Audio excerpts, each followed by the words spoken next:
What I remember was it was an immediate request. It wasn't a standby, which usually ups the urgency of what the call is.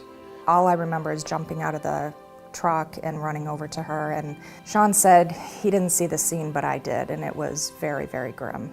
For the most part, I don't have that memory, just after what everyone has told me.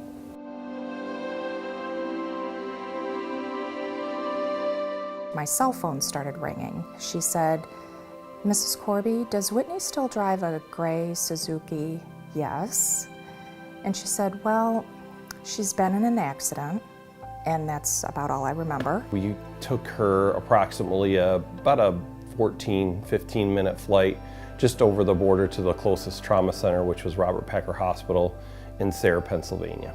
So then we got to the hospital, and it still hadn't really clicked. I just kind of expected I was going to walk in and we were going to go into her room and I was going to talk to her and we'd take her home the next day and everything would be fine. And the doctor said, "I'm telling you right now that if she had not been flown down here, she would not be here today." It was about 6 days. She was in a coma, and the night before she woke up, the doctor said, "I want to do one more MRI." And he came and he said, "I just need to tell you that you need to start to prepare, because this is not going to be good." So all of a sudden this nurse came running down the hall, "She's awake, she's awake." And we were like, "What?" She was in rehab for about 6 to 8 weeks. Learning how to do everything all over again.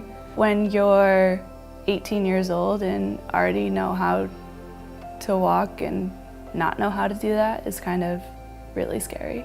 She learned how to walk again, talk, brush your teeth, everything that you take for granted. And it just made me really realize that life is precious and you have to just take every minute that you have. So there were a lot of moments where I was like, I'm just gonna lay in bed today. But then I would lay there and be like, no, I'm not laying here the rest of my life. But I decided, hey, I wanna get everything together and go back to school and do nursing. And I was like, you know what?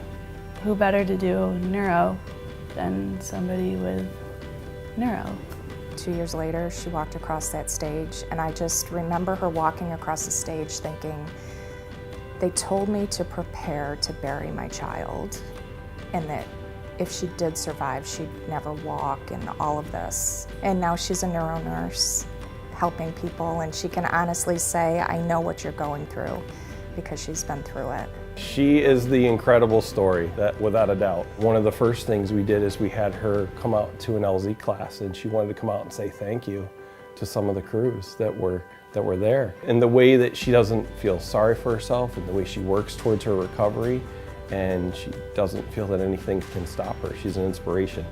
It is important for everyone to have access to critical care. We kind of bridge that gap, and we bring that critical care right to the patient and then take them to the specialty centers. So that's extremely important.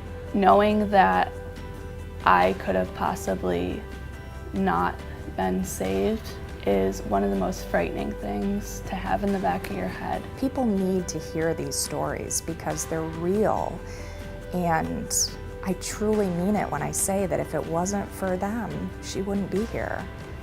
And to take that away or not be able to have that opportunity would just be awful, because I don't know what we would do if we didn't have her.